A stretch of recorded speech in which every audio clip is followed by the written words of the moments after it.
listen, I'm sitting here saying that Los Angeles is going to make the playoffs. All they have to do is win one of their final 2 games, and they could get some help. They can actually make it if Miami loses at home to San Francisco and Indianapolis loses at home to Tennessee. Those, stranger things have happened, like, say, a fair catch free kick to spark a team going into the locker room at halftime.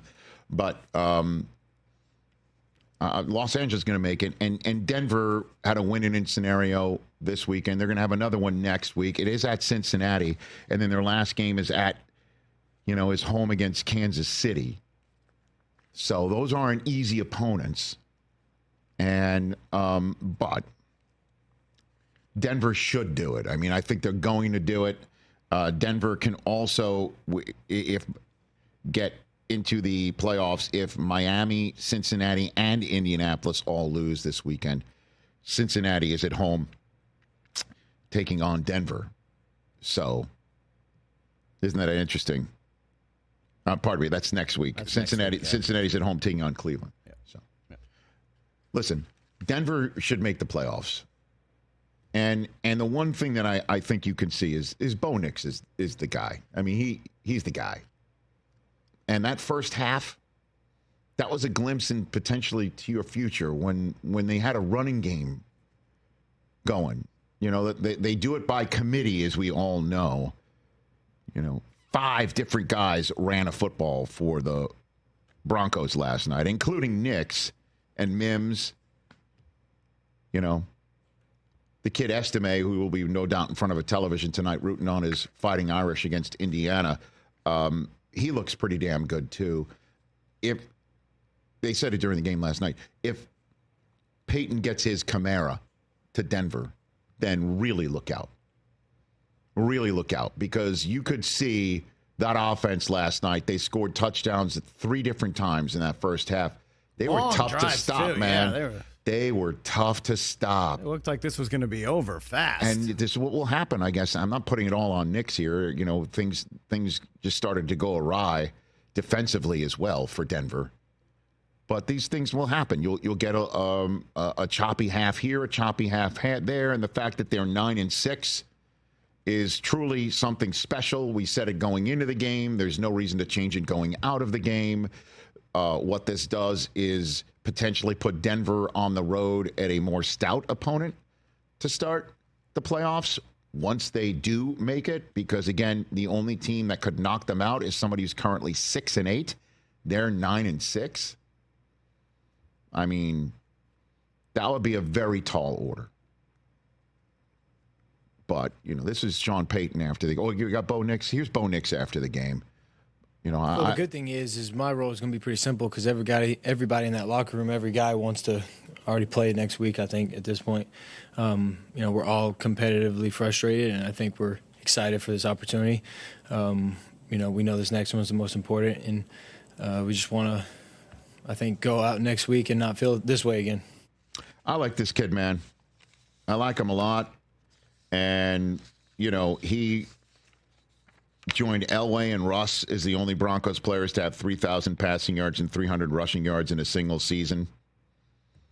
Tied Stroud and Herbert with his 6th game with at least 200 passing yards, two or more passing touchdowns and no interceptions. Stroud and Herbert had 6 of those games in their rookie seasons, which is the most since at least 1950. I mean, he's got it. Don't you think? Don't you watch him play and you're like, okay, rolling to his right, and then suddenly, he can either run it or throw it, and Sean Payton puts people in binds, man, with this kid. I like that he plays with an edge. I know Sean Payton, called him Ferris Bueller earlier this year. I like that he plays kind of cocky and kind of edgy and a little mean. He seems like they're the perfect match for each other. I dig him. I think Denver's found their guy with their coach. And then if they hit in the draft again in the same way that they hit this year, they're going to be a really tough out, which we'll see if they can be this year too. Like I said, I'll repeat it. Just because I lost doesn't mean it should be lost on anybody. The fact that they dead-capped Russell Wilson to the tune that they dead-capped him and then got the 6th of 6 first-round quarterbacks and then turned that kid into gold And he's clearly got an it factor. He's clearly got the grit factor. He's clearly got the two-way threat factor. And he's clearly connected to Sean Payton in a way that he hasn't flopped. I mean, he can clearly take the hard coaching.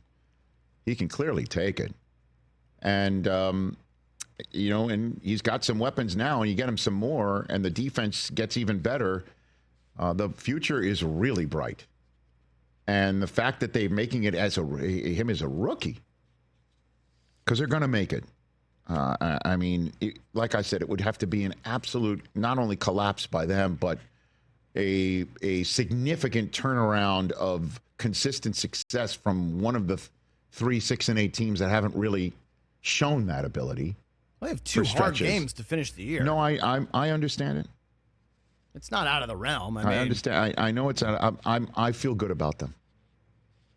And I think Broncos fans should be too. Last night, they could have actually just wrapped it up and had nothing to worry about. I don't love that defense in the second half. Yeah, that didn't. You could say the same thing about the Chargers in the first 5 days ago, and then you saw it in the first half. You're like, this thing's a wrap. Like Jim's Chargers are going to flop. They're going to Charger it, and they didn't.